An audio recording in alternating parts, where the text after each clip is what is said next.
My name is John Jones. I'm the CEO of World System Solutions, Inc. We're a nonprofit organization.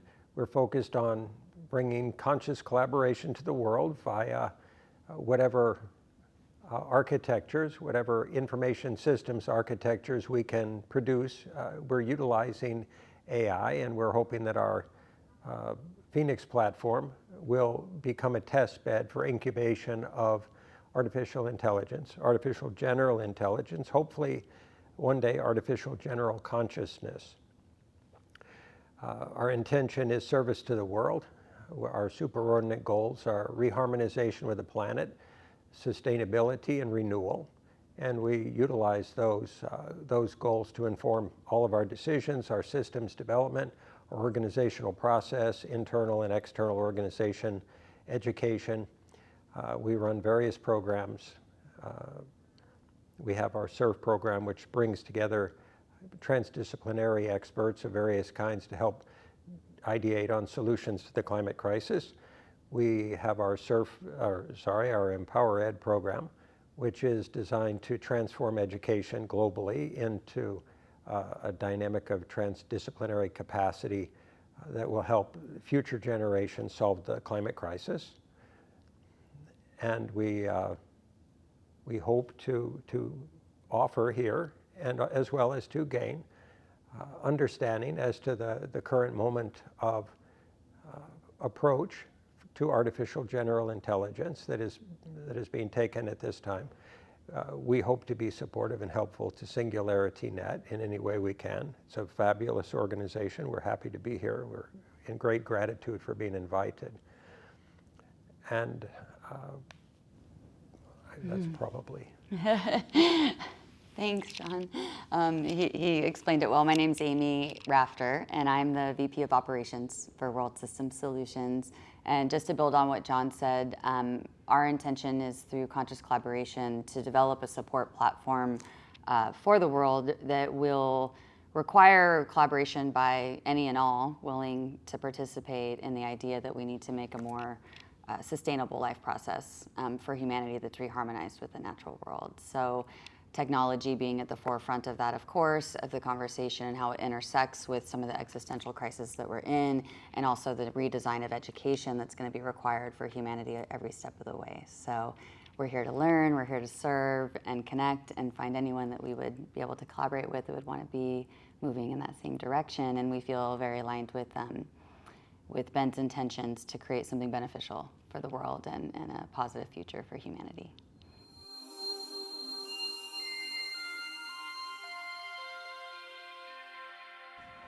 Humanity, as far as we perceive it, has evolved and developed up until this point through cooperation and competition. And those dynamics have run their course in terms of their validity, their benefit, their scalability, in terms of population. We can't continue to operate competitively. Collaboration, conscious collaboration, is the antidote in our view. It is a way of aggregating expertise, technology, knowledge, understanding, human care, kindness, and love in a service-oriented way to serve the world, to solve the climate crisis, to solve the poly crisis. And that means dismantling the historical reference points, tribalized and egoic dynamics that humanity has operated from for thousands or millions of years. And that's not a problem, that's an evolutionary process. We're a good species. We've done well to be here today, to be able to have a conference of this sort and to be able to envision ever more positive futures for humanity. And that process of arriving at consciousness is a thing of intention, of commitment, and of discipline, and of service. And often it can be felt to be a sacrifice, and it's not. It's all gain, all the time. If it's recognized as that, then there will be no resistance to it being effected in the world.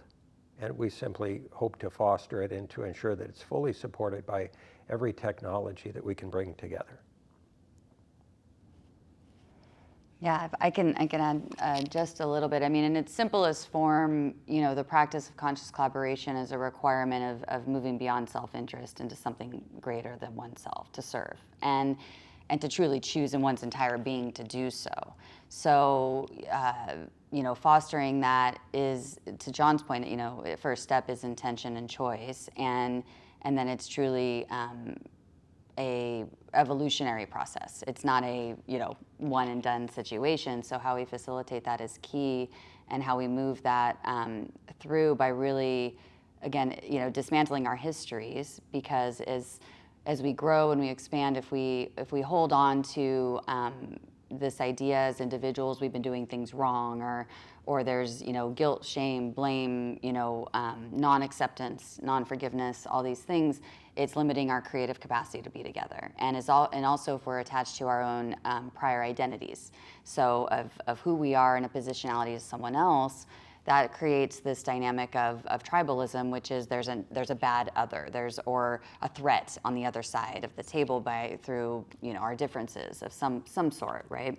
And usually that could be based in a definition we historically assign to someone because they did this one thing. It could be culturally, it could be race, it could be gender, whatever it is. So again, all of that needing to be put aside to realize the innate value we all have to bring, and it may not be based in these stories that we've told, or these competencies that we've established throughout our lives. So how we can come together and again release all of that into a creative space allows us to up-level the solution creation process that we can move into. And one of the things that the goal is, right now everybody's operating with a lot of different ideas and that lead to a lot of different goals. And so having a superordinate goal structure that's based in, the common good, that we can start to learn and have data sets and truth offered to us, where we're not arguing over what is, and we can find that collective murmuration, when flocks of birds, fly together, honoring our differences and capacities, but using that to create that necessary flow and movement. So I don't know if that helped.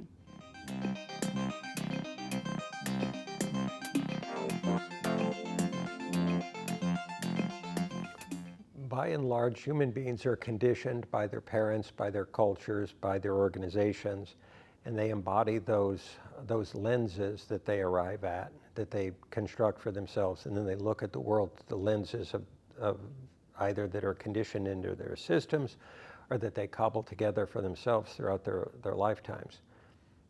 Those vantage points, those positionalities are inevitably incomplete. They can't see the truth of what is, whatever is. You can't see the entire world through a microscope, nor a telescope, nor a magnifying glass. You can't see all that is through any lens. And the interpretive lenses of the identity and the tribe, or the nation, or the gender, the race, the color, the age group, are all inevitably limited. And then they're argued about, because people say, I see quite clearly through my magnifying glass what is. And the other person says, I see quite clearly through my binoculars exactly what is. And they don't trade lenses. They don't gracefully look at life in the same way the other person is seeing life. And making that space for that collaboratively and in a sustained way. And the word sustain is vitally important, because we tend to have events in life that are very sporadic and inconsistent. And that inconsistency generates an incapacity to arrive at coherent murmuration or agreement on what is, or at least what's important to be worked towards in the future. So absent a system to support arrived at conscious collaboration, it tends to remain elusive. We remain like the Tower of Babel, arguing about everything that we experience and think and see in a different language. And so that transformational language, we're hoping, will be something that will evolve in the future, that will not be, that will have clear definitions, not just the word love means a different thing to every person that says it in every moment that they would say it. And that's an inconsistent mode of operating that is not recognized. And we say, well, I loved yesterday the way I love today, the way I love tomorrow. It's all different. So you said an important thing earlier, that bringing this creativity, this brilliance, the intelligence, the kindness, the care, and the love that the folks here are communicating,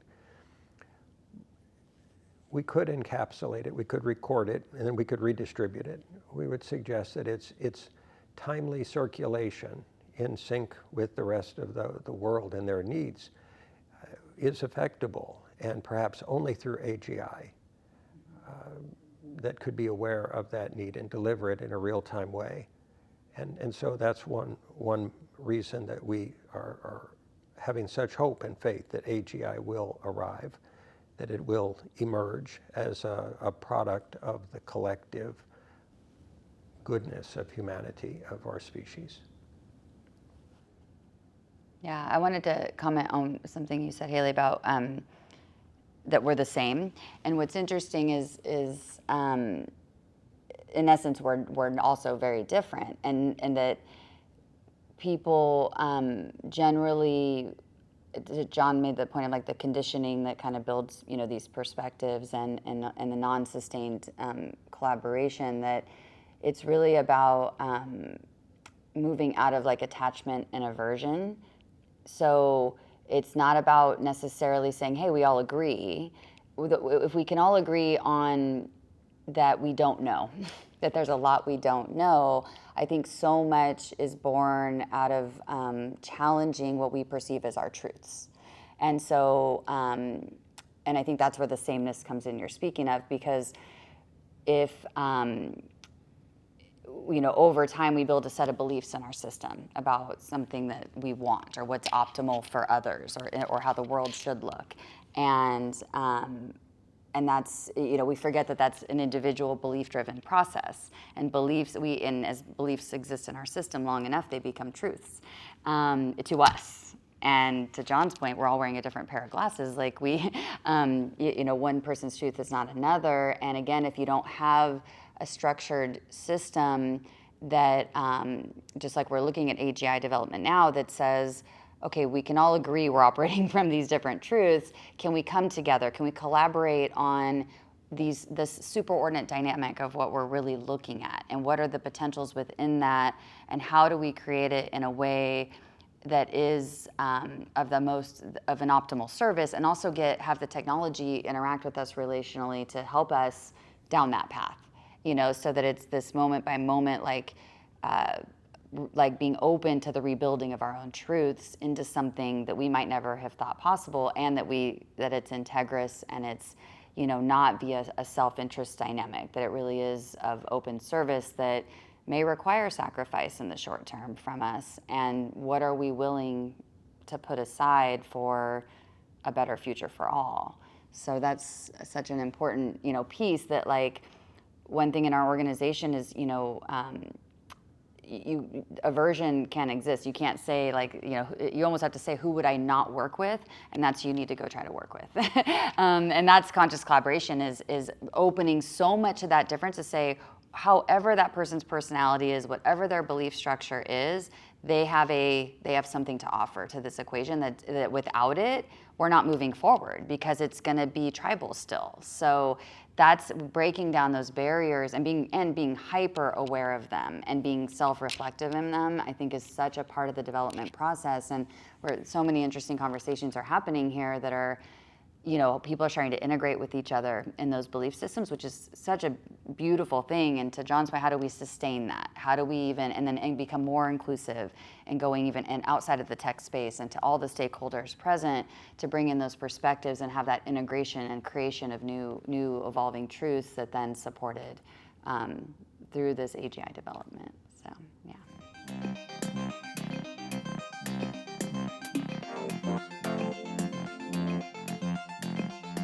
Our technology base as a species is non-sustainable, all of it. There's virtually none of it, aside from grass huts or mud huts, that is sustainable.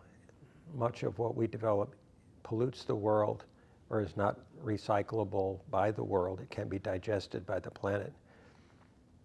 As a species, we have an obscuration which keeps us from understanding that moment by moment, and thus we don't have our decisions optimally informed in such a way as to create technology that is sustainable, in harmony with the planet, and renewing the planet simultaneously. As the fish populations of the world diminish, our answer to that was to create better radar to scarf up what's left. That fundamental tendency within humanity to continue to consume and proliferate, and in essence, whether intentional or not, or out of sheer ignorance, to destroy, it has been our path and developmental process up until now. And we're hoping that conscious collaboration, that wisdom, discernment, kindness, care, love, compassion, empathy can all inform decision-making moving forward in all areas of technology. If the impetus, if the driving motivation for AGI to be achieved is competition, we would suggest that we've already lost as a species, because it will be based upon division, it will be based upon destroying other, negation of other, disempowerment of other, or domination of other.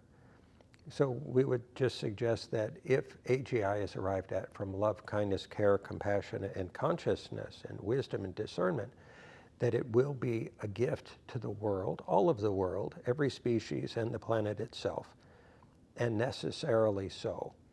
And that it will give us the capacity to renew the world, to reharmonize with it, to understand it in ways that we've lost, aside from indigenous peoples.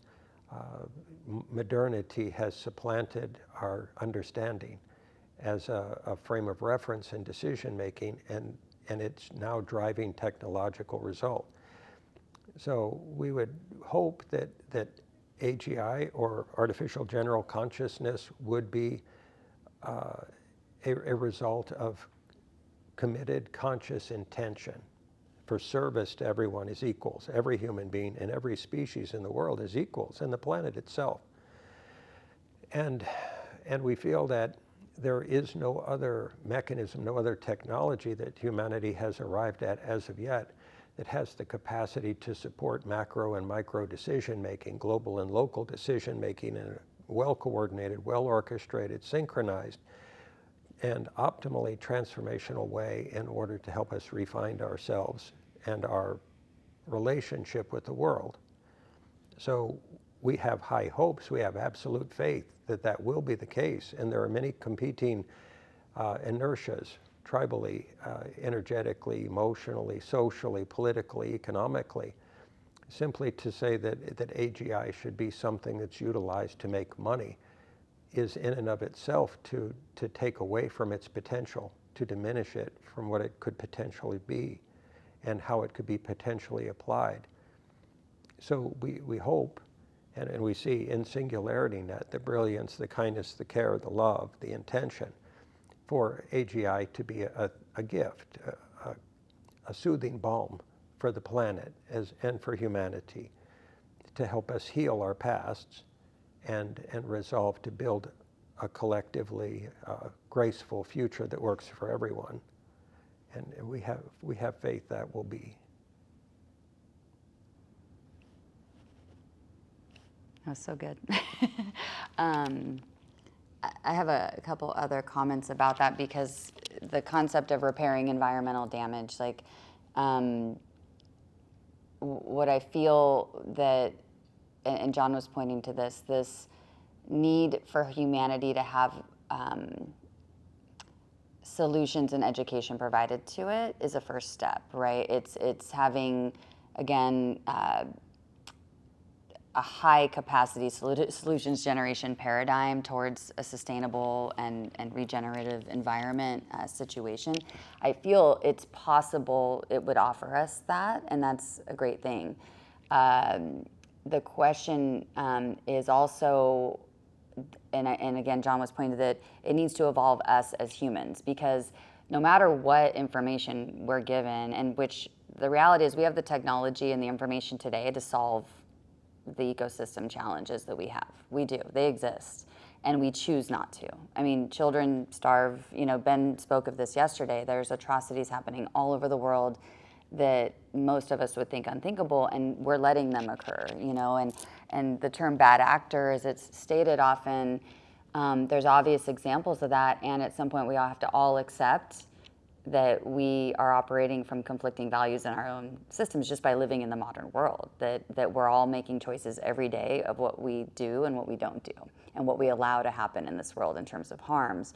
So if the AGI has a capacity to facilitate us out of those patterns and make our choices very clear to come together from a higher place and a higher state of consciousness, we've done something. And that's the gift, right? Because so the combination of the two, of the solution creation paradigm that can be easily teed up and localized, again, micro, macro, short-term, long-term, combined with, the ability to facilitate humanity into its, acting on it is really the key. And again, that will require us shifting those truths we've been operating from into opening to something new that we haven't quite imagined yet, and making the choice to do it. So, yeah.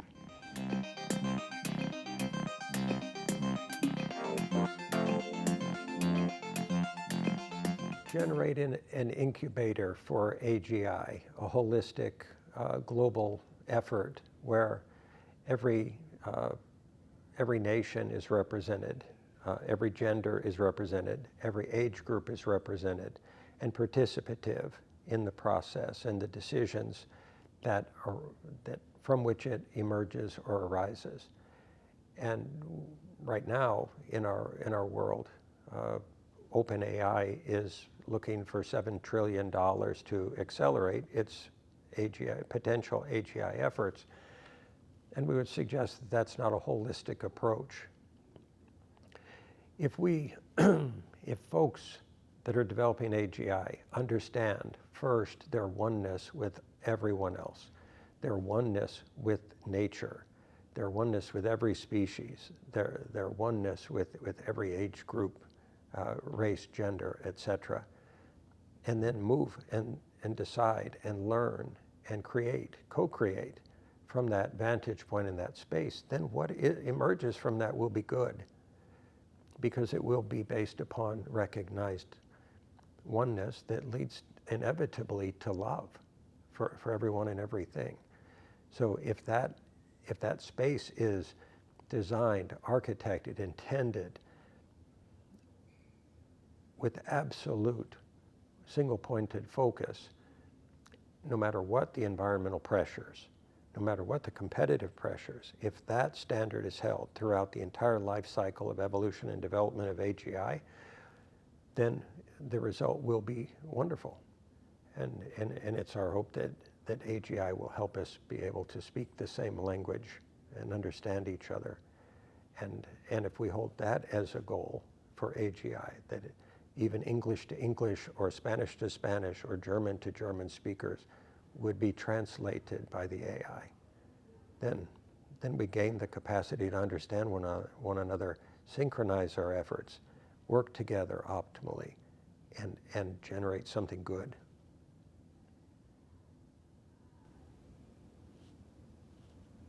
Thank you. I don't think I could say much better than that. I would just add, because you asked the question about as the tech industry as a whole, the MO, right? And there's so that goes outside of this conference, which is why this conference is happening, because there's some large corporations obviously involved in as well as governments in this conversation, and that may have different motives, right?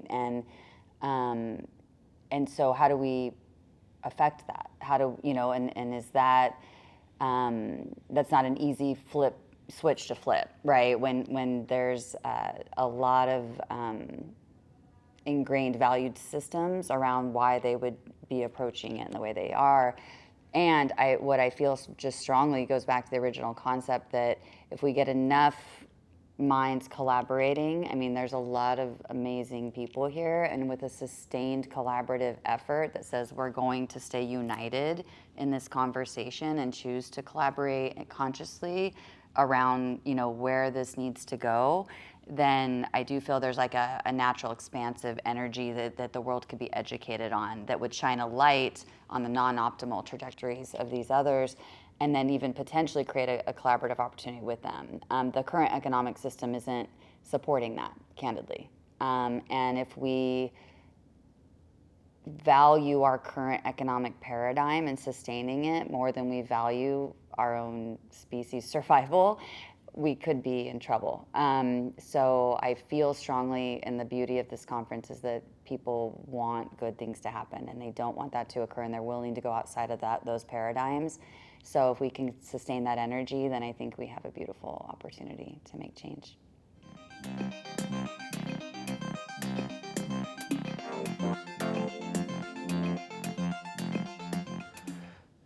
And they're one and the same, oddly enough. We can't create anything without destroying something. As soon as you touch a paintbrush to a canvas, you've destroyed what was. And it's kind of in the eye of the beholder. We look at the climate crisis not as a crisis and not as a problem, as an evolutionary process that humanity is going through. It's a school book.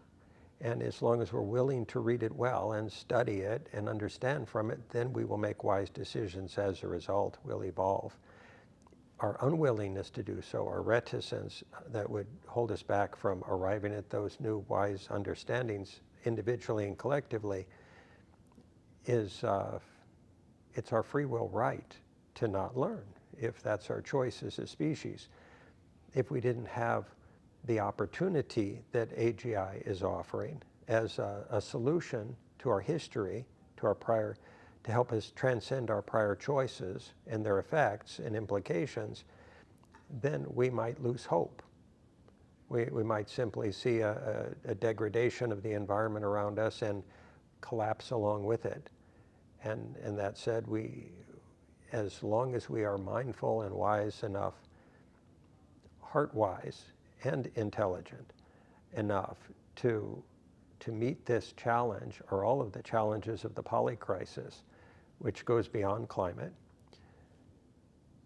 with that care and wisdom and discipline and courage, and utilize every technology that we've developed up until now as wisely as we can transcend the challenge. We can evolve as a species. We can build a new future together for the children of humanity as well as all other species.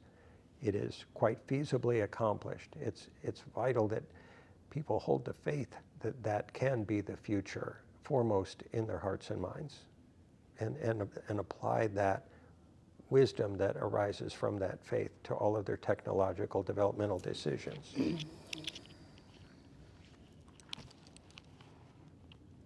Yeah, I might have just a slightly different answer. I mean, all of that accurate always, and because you mentioned about the curves, and I do find it interesting because I think humans learn via pain. I mean, that's been our learning mechanism, and unfortunately, whether it's individual or it's collective, the more you kind of go down a path and you're choosing not to learn, the more the pain might become, right? So if the climate crisis itself is a representation of us choosing not to learn, and it's pushing back harder. So that's why there's these curves you're talking of. At the same time, humans innately are creative and curious. We've established this cognition that has led to this this pursuit of next, this wanting to see where it can go, this process of observation and awareness of our existence, and wanting to just expand and expand and expand. So, when John says they're one, it makes sense they're parallel because, and again, he's speaking to well, thank goodness there's a hope trajectory with a pain trajectory, and at the same time, we're reactive, as a species, at least have been in the past to pain. So, in this case, we're learning in both constructs at the same time. Our curiosity and our creativity haven't always served. And that's the big discussion. What are we learning right now? And as we look towards this curiosity and this creativity, are we going where's that curve going to go, and how is it? I mean, it can affect, the climate crisis. We could use it to serve it, or we could use it to ignore it and fragment ourselves more and just have it all collapse in. And either way, I mean, we will learn what we need to learn. So I don't think it's coincidence, and it's I think is the pressure of the climate crisis, which is a poly crisis, because it turns into an economic crisis and a resource crisis and could create global conflict and all of the things that that resource scarcity create, where people go into more competition, more chaos. If we're how we meet that and what that means as we're literally developing a potential new species or sentient beings, like this is our test, I feel, of our species. This is it. We may not get another chance. So it's that we have great responsibility in this moment, and it's what are we going to do with it?